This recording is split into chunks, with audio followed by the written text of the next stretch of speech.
Hello!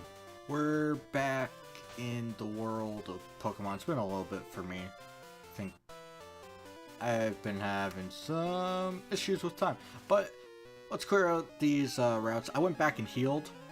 So, if you're trying to keep track of the egg and it's hatching time, you'll probably notice that it'll hatch sooner, and it's because it's a decent walk at this point. It's not a big backtrack, but it's still, what's the word? Still a decent walk. And also, I forgot to mention this, but the egg you get, Togepi, does not come like a brand new egg. It comes pre-walked, or so to say. It has a lower step count than just a brand new egg, which is... He missed all of those, which is amazing. But it comes pre-walked. It sounds strange saying it like that, but it's just... Yeah, sure. We'll challenge the hypnosis. Come on, look. We gotta level up, so it should do a little bit more damage. Not that much, of course not. Hey, 50% is my day. Yep. But, we're on the way to Union Cave, which, I don't really want to start talking about the Pokemon in there, but I do want to say that the Union Cave is a dungeon that, you're going to want to backtrack to after you collect Surf and other HMs, well, just Surf, actually. And there's even a special Pokemon in there that only appears out one day out of the entire week cycle, so... I'll get more into it once that comes around and we get Surf, because we will be exploring everything. So, I think this guy has like a bunch of match cards. What else? There's a couple things I wanted to talk about. There's only a couple more trainers left. Great. A Ghastly licking Magikarps. Man, this is riveting. In actuality, there is, I guess, something to say about the differences in Heart Gold and Soul Silver here, and I try not to keep comparing them because it's kind of just weird at this point, and also useless because maybe I'll play through that one day, I don't know.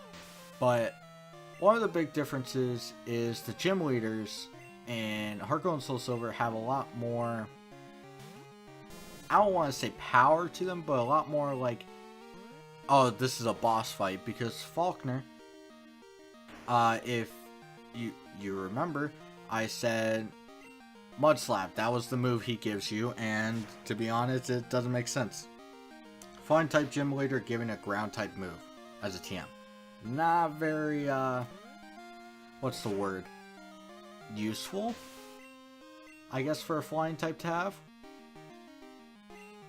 But in Heart Gold Soul Silver, he gives out Roost, which is a flying type healing move that rids you of your flying type for the turn. Oh my god, I'm not dealing with this 100%. I am not doing. No. I think it would be faster to spite him until he struggled. Actually, I think it has Tackle at this point, doesn't it? It should have Tackle. Tackle, maybe? Yeah, okay, that'll be a way better. But, and the next gym leader, which is a Bug-type gym, he gives Fury Cutter in this generation, which is absolutely god-awful. But in the fourth one, he gives U-Turn, which is a very cool move. And it actually 100% hurts me, the fact that I'm missing out on moves like Roost. Hey, that would have been useful if I was looking for a specific team member later. But, you know what, I don't care. But, and I'm missing out on a great move like U-Turn. U-Turn makes a lot of Pokemon way more viable in competitive play, and even in-game it's nice a nice bug type move. But I don't know. Just felt like mentioning that because I am waiting for this Fisherman to freaking get off my screen.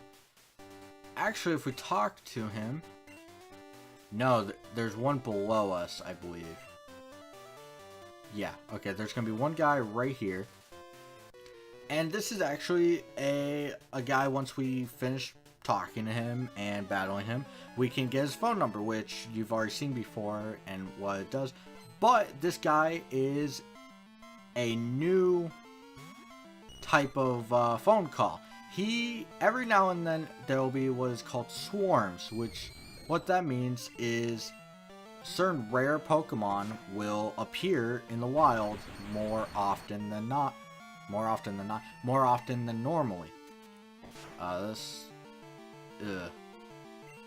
Sorry, I don't trust in you, Ghastly.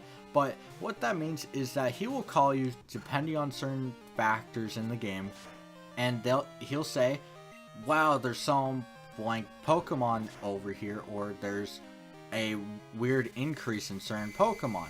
You should get over here and check it out. For this one is Quillfish, which, I guess I could talk about. I mean, I don't think I can talk about it any other time. So yeah, water poison type. And it sounds good in theory until you realize that it's kind of a bad Tentacruel. Oh, come on. Okay. That's what I get for messing around with confusion, by the way. But, it's just kind of a bad Tentacruel. It doesn't really have the, capabilities to stand up to a lot of stuff.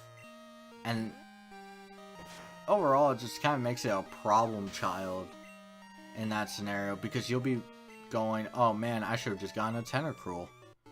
It's not a bad Pokemon, and there's a lot worse in the game, but I don't recommend it.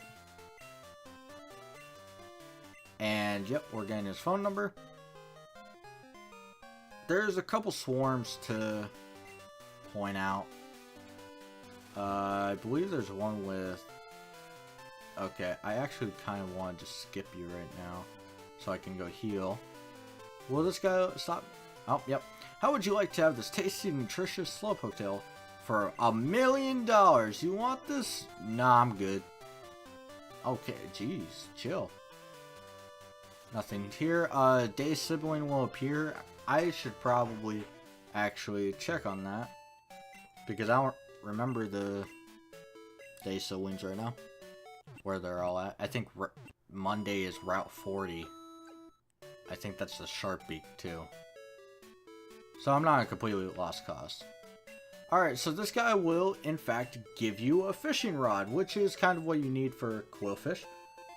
Except I don't think you can. You might be able to fish it with old rods. I never tried it because I rarely use Quillfish. And even then, it's usually for a certain set in competitive.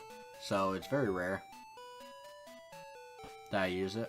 So we're gonna go back up and finish these trains. But that gives me time to talk about 2 Pokemon. And yes, 2 instead of just 1 being Magikarp for the old rod. The old rod used to just fish up Magikarps. That's all it would fish up. But in this generation, you can actually fish up, rare scenario, another Pokemon here and there. I think there's actually only a total of 3 you can fish up. I do not remember the third one, but I'm pretty sure there's the third one. But the first one we'll talk about, everyone knows Magikarp. Pure water type, evolves into a water flying, which makes it 4 times weak to electric. And in the first generation games, it had a decent special attack to fall back on for its lackluster move pool, to be honest. And it did alright there. But here, it's really bad. I shouldn't say it's really bad, but if you want a great water type, you're not going to find it in Gyarados. It can hit hard on normal side, and to be honest, once it evolves, gets access to Thrash, which kind of wrecks the game in a lot of scenarios. So it's good and it works, but there's so many better water types out there. There's so many better ones. It's really... If you really want a heavily attacking water type, then you should have picked Totodile as your starter. But otherwise, I don't see the reason of picking a Gyarados. I don't think we've seen an Ekans. I think I did this route at night when I was going through it, so...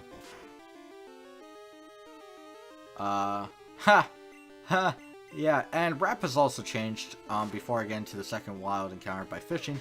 Wrap does not trap you into an infinite loop where you can't even attack them.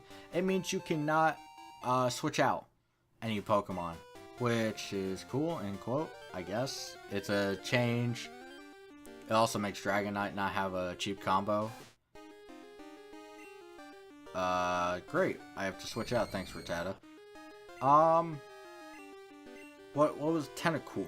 Tentacool is the second Pokemon available with the old rod.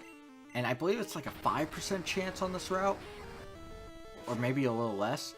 And Tentacool, which I mentioned earlier when I was talking about Quillfish, is a water poison type and evolves into Tentacruel somewhat late-ish, I guess. Oh well. But, Tentacruel is incredibly useful because it's bulky on the special defensive side. It can use water, ice, and poison. I really cannot wait until we get to Goldenrod. Tired of switching out already. And you know what even sucks even more? I have another teammate coming up where I have a feeling that I'm going to switch out a lot. But this is what you do for the strongest of team members. Actually, well, that was useless. So, I guess we do have one more trainer, but it's south, so this kind of, I guess nothing happened. But Tentacool is a water poison type, which he's incredibly useful. And if I wasn't using a Gengar, I would 100% be using Tentacruel. Tentacruel is so much fun in any generation. It's useful in so many different fights in most generations. Excuse me. It has many great type matchups. Only thing that sucks is the Psychic weakness in first generation. Here it's less noticeable because Psychics aren't as dominant. And even farther and farther into the generation, Psychics lose their little luster, I guess, would be the right word. By the way, if you saw, I switched out because the Bird Keepers only use Flying Normals. So, yeah. But, overall, Tentacool is a fun Pokemon to use. In-game or competitive. And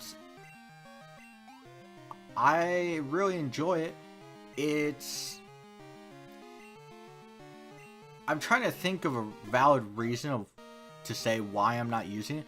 The reason I'm not using it, besides the fact that it doesn't learn that much in the very beginning, is I don't like having a Psychic weakness on two Pokemon this early on. Of course, it's not a big deal, but I'll talk more about it next time, I guess. So next time, we'll be heading into Union Cave, which is, of course, right here. And we will be exploring it and heading to the next gym. So, till then.